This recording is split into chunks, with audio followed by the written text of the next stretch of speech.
everyone, we're going to find the missing terms of each arithmetic sequence, also known as the arithmetic mean. And we're doing these two separate problems here.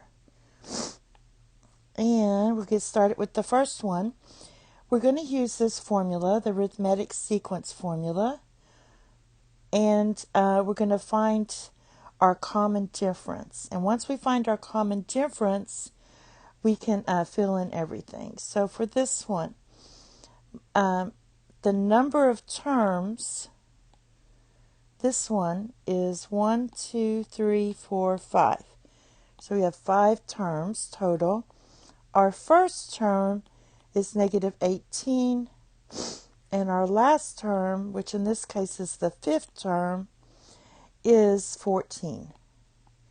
Now we're going to plug this in the formula. So we have 14 equals negative 18 plus n minus 1d.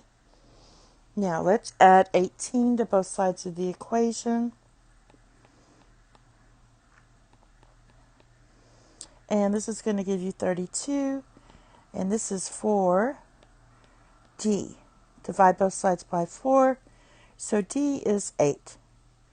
Now that you know that d is in its positive 8, that means we're going to keep adding 8 to this. So for this one, we have first we start with negative 18.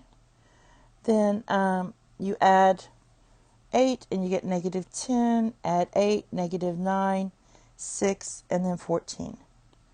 And there is your sequence. We filled in the missing terms.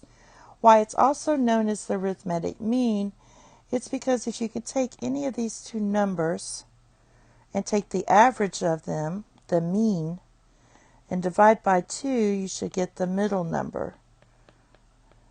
So this is negative 20 divided by 2, which also gives you negative 10. And you can do this with all of these. And you should get the middle number. All right, now the second one, let's see how many terms we have. 1, 2, 3, 4, 5, 6, 7 terms. So we need to use our formula because we have to find our common difference.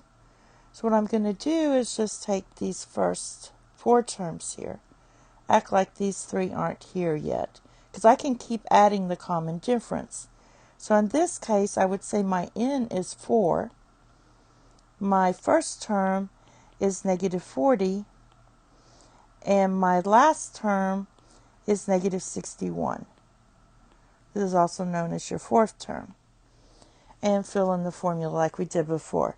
So negative 61 equals negative 40 plus 4 minus 1 times d. All right, now add 40 to both sides. You get negative 21 equals, this equals 3d. So d equals negative 7. That makes sense because we're going down.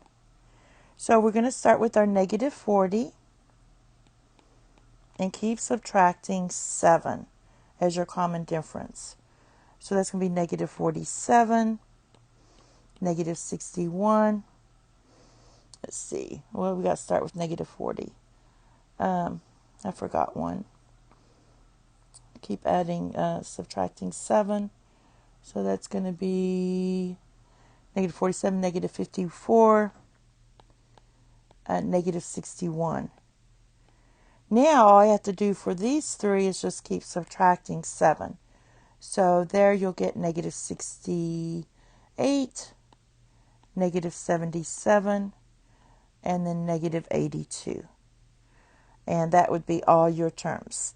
That's it. Thank you. Have a nice day. Bye-bye.